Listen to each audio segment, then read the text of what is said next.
This week on Warriors and Company, longtime insider Mike Lofgren on what he calls the big story of our times, the deep state. It is, I would say, the red thread that runs through the history of the last 3 decades. It's how we had deregulation, financialization of the economy, the Wall Street bust, the erosion of our civil liberties, and perpetual war. Funding is provided by Ann Gumowitz, encouraging the renewal of democracy.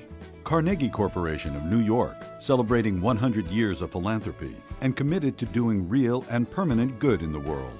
The Ford Foundation, working with visionaries on the front lines of social change worldwide. The Herb Alpert Foundation, supporting organizations whose mission is to promote compassion and creativity in our society. The John D. and Catherine T. MacArthur Foundation, committed to building a more just, verdant, and peaceful world. More information at macfound.org. Park Foundation, dedicated to heightening public awareness of critical issues. The Kohlberg Foundation, Barbara G. Fleischman. And by our sole corporate sponsor, Mutual of America, designing customized individual and group retirement products. That's why we're your retirement company. Welcome. If you've read the espionage novels of John le Carré, you know that no other writer today has so brilliantly evoked the subterranean workings of government, perhaps because he himself was once a British spy. Le Carré has a name for that invisible labyrinth of power. He calls it the deep state. And now, an American you're about to meet in this broadcast has seized on that concept to describe the forces he says are controlling our government, no matter the party in power. But Mike Lofgren's no intelligence agent, although he had a top-secret security clearance. He's a numbers man, a congressional staff member for 28 years with the powerful House and Senate budget committees. Over the years, as he crunched those numbers, he realized they didn't add up. Instead, they led him to America's own deep state, where elected and unelected figures collude to protect and serve powerful vested interests. Mike Lofgren was so disgusted, he not only left Capitol Hill, he left the Republican Party and wrote this book, The Party is Over, How Republicans Went Crazy, Democrats Became Useless, and the Middle Class Got Shafted.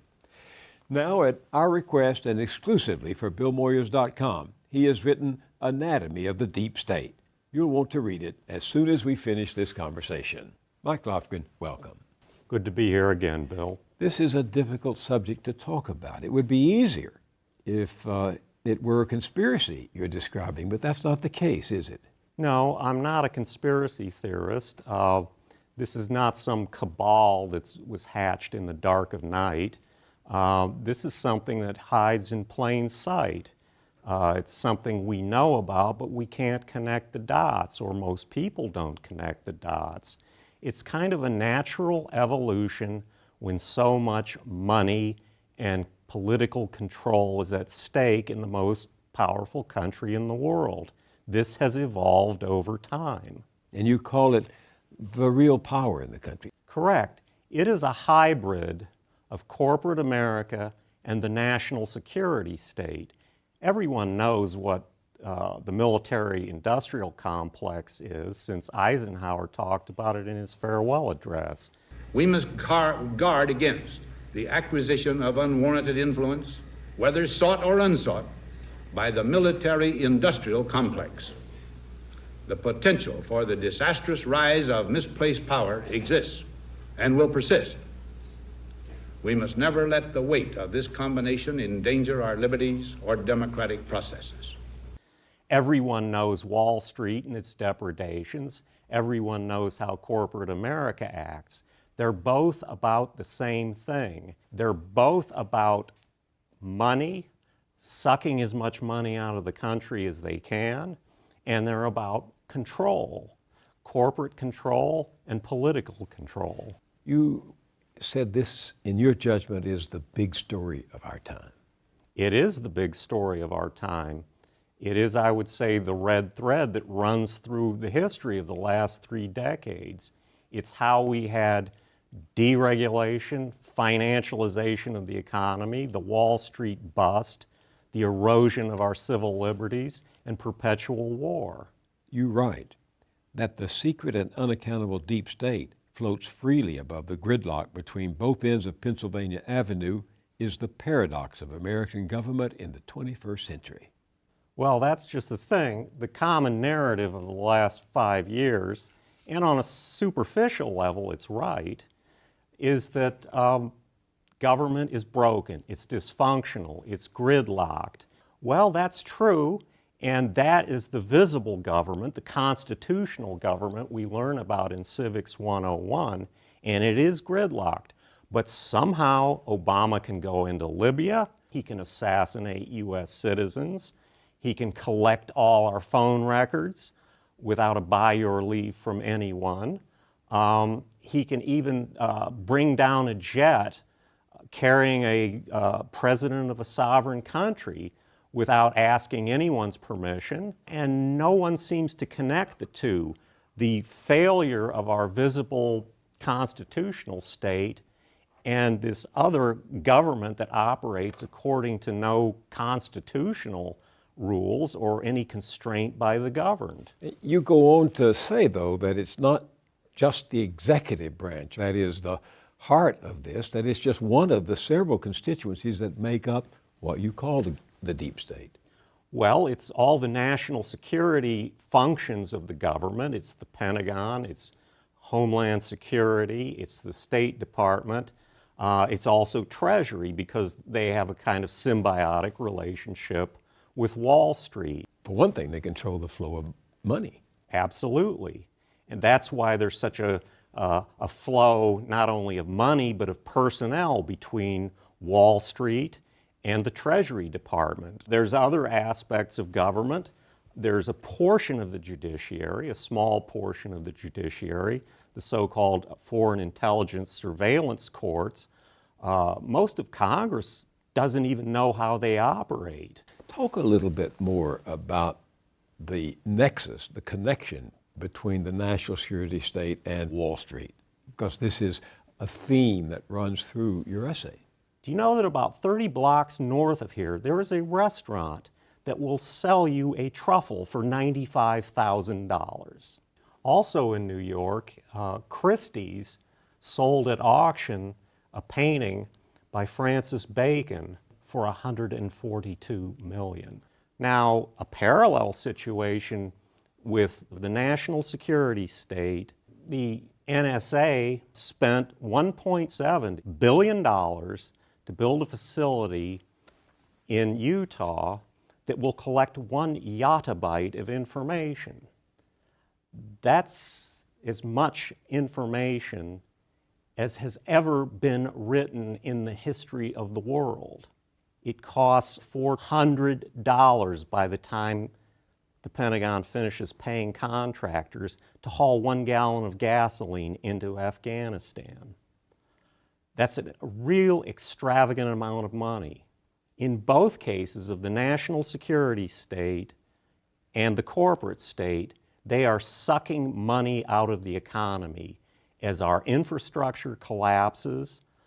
We have a Tinker Toy power grid that goes out every time there's inclement weather. Tens of millions of people are on food stamps. We incarcerate more people than China, an authoritarian state with 4 times our population. Does anyone see the disparity between this extravagance for the deep state and the penury that is being forced on the rest of the country? That isn't a natural evolution. Something made it happen. We're having a situation where the deep state is essentially out of control, it's unconstrained. Since 9/11, we have built the equivalent of 3 Pentagons around the DC metropolitan area, holding defense contractors, intelligence contractors, and government civilians involved in the military-industrial complex. There are over 400,000 contractors, private citizens, who have top secret security clearances. And they are heart and soul of the deep state, as you describe it. Absolutely. They're being privatized, which means the power shifts from accountable officials to unaccountable contractors. About 70% of the intelligence budget goes to contracts. How new is this? I mean, back in 2010, the Washington Post published a stunning investigation of what the editors called Top Secret America. I mean, we have known about this, have we not? Yes, we know about this, but the intelligence functions of the government are too important to outsource in the manner we have. It's something where absolute discretion is needed and absolute trust that they are not violating civil liberties. And to put this kind of a burden, if you will, on private contract employees is, I think, become a great disservice. You say that you came to question this. It took you a while. It was a gradual enlightenment that took place. You were dealing with big numbers and particular details in the budgets that all of these agencies were sending to you when you were on Capitol Hill, right? You were seeing the numbers. Absolutely. And what was happening to the numbers? At the end of 2001 is we appropriated a lot of money, and it didn't seem to be going to Afghanistan, the proximate source of the 9/11 attacks. It seemed to be going to the Persian Gulf region, and I said, what's going on here? Saddam Hussein didn't bring down the Twin Towers. So the little light went on, and I began to sort of disenchant myself from the normal groupthink that tends to take over in any organization. Groupthink. At some point in your essay, you talk about how groupthink drives the deep state. It absolutely does, just as it tends to drive any bureaucratic organization. What do you mean by groupthink? Well, the psychologist Irving Janis called it groupthink. It's a kind of assimilation of the views of your superiors and your peers. It's becoming a yes man. And in many respects, it's an unconscious thing. I remember what Upton Sinclair once said, it's difficult to get a man to understand something when his salary depends on him not understanding it. That is certainly a part of it. You describe Washington as clearly and obviously the headquarters of the deep state, but talk about some of the others who are in the game. Wall Street is perhaps the ultimate backstop to the whole operation because they generate so much money that they can provide second careers for a lot of the government operatives. They're going to make more money than they ever dreamed they would on Wall Street. And I think a good example of that is the most celebrated soldier of the last decade, David Petraeus. What did he do when he retired? He went to Kohlberg Kravis Roberts, a Wall Street buyout firm with $90 billion in assets under management. You describe him as a kind of avatar of the deep state. He is, in a way, because he now represents both ends of it. We see now our present-day Cincinnatus did not pick up the plow when he laid down the sword. Cincinnatus was the Roman who left his farm to become a general in the war, and when the war was over, he went back to be a farmer. That doesn't happen today. No, it doesn't. The vast majority of generals seem to end up on the boards of defense contractors. Talk a little bit about what you call this strange relationship between Silicon Valley and the government and how it fits into the deep state. Well, the National Security Agency could not do what it does. The CIA could not do what it does without Silicon Valley. Now, Silicon Valley, unlike the defense contractors, mostly sells to private individuals and to companies. It's not a big government vendor. However, its services are necessary. And de facto, they have become a part of the NSA's operations. I'm sure the CEOs of some of these companies try to obscure the fact that this has mostly been voluntary for many years. You mean the surveillance? The surveillance. The gathering of information on unknowing citizens. Absolutely. For commercial purposes, though. Precisely. They've done it themselves, and they've assisted the NSA through a FISA court order, Foreign Intelligence. Foreign Intelligence Surveillance Act. So this has been going on for quite a while, yet now, like Inspector Reynaud, they are shocked to find out. But I think their main shock is that they're now starting to lose market share in foreign countries. These moguls, as you call them, pass themselves off as libertarians. You know they that. do. They make a big pretense about being libertarians and believing in the rugged individualism and so forth. But they've been every bit as intrusive as the NSA has been in terms of collecting your data for commercial purposes rather than so-called national security purposes, but they're in it just as heavily as the NSA is. And they somehow managed to get the intellectual property laws rigged so that you are theoretically subject to a fine of up to $500,000 for jailbreaking your phone. Which means? Which means if you don't like the carrier on your phone that the manufacturer dictates you shall have, and you change it without authorization, you don't have the right to something you bought.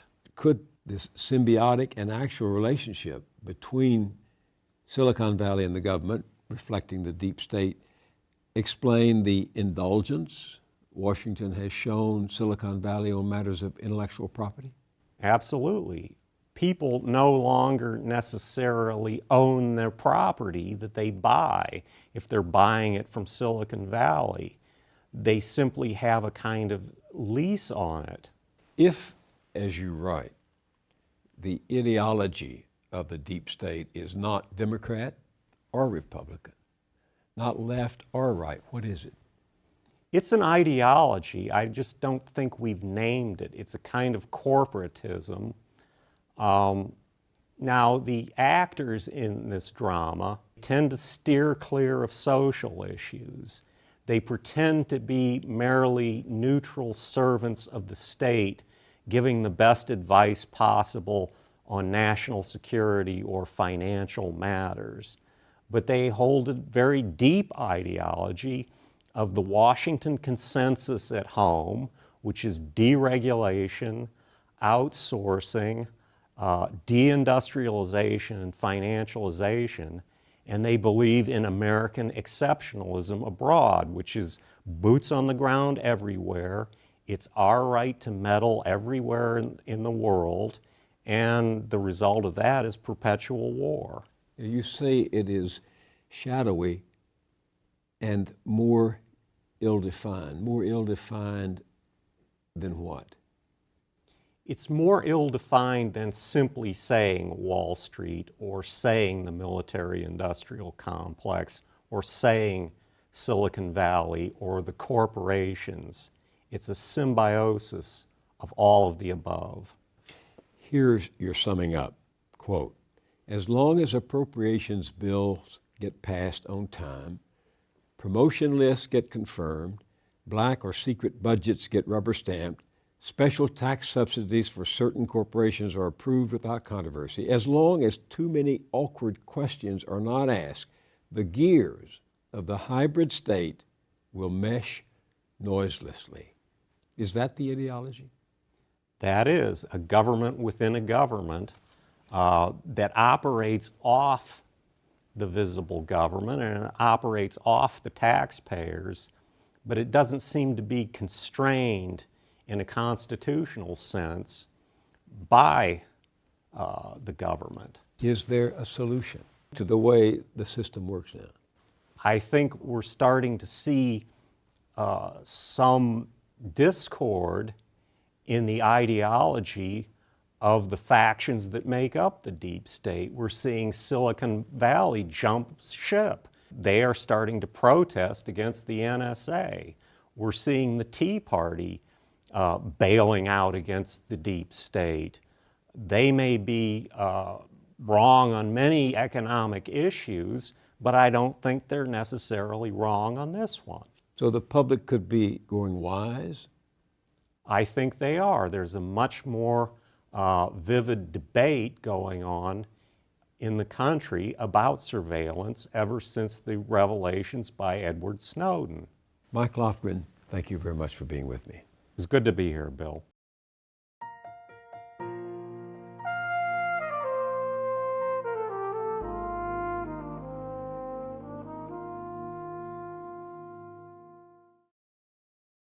Thanks to the journalist Lee Fang, we have another revelation into how the deep state enterprise works. Writing for the Republic Report, a nonpartisan, nonprofit that investigates money in politics, he takes up that controversial trade deal called the Trans-Pacific Partnership that President Obama is trying to push through Congress with minimum debate and no amendments. Controversial because some of its provisions reportedly enable corporate power to trump representative government, even go around domestic courts and local laws. One is said to prevent governments from enacting safeguards against another bank crisis. Another, to empower corporations to sue governments for compensation if, say, environmental protections or regulations on tobacco and drugs interfered with future profits. Because of the secrecy, we don't know everything that's in the draft agreement. Senator Elizabeth Warren calls it a chance for these banks to get something done quietly out of sight that they could not accomplish in a public place with the cameras rolling and the lights on. Which brings us to two officials chosen by President Obama to lead those trade negotiations. Lee Fang reports that they received multi-million-dollar bonuses as they left giant financial firms to join the government. Bank of America gave this man, Stefan Selig, more than $9 million in bonus pay as he was nominated to become the Undersecretary of Commerce for International Trade. And this man, Michael Froman, got over $4 million when he left Citigroup to become the current U.S. Trade Representative.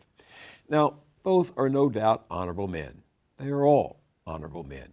But when push comes to shove and the financial interests of huge corporations are on the table, we can only hope they will act as independent men, not faithful servants of the deep state.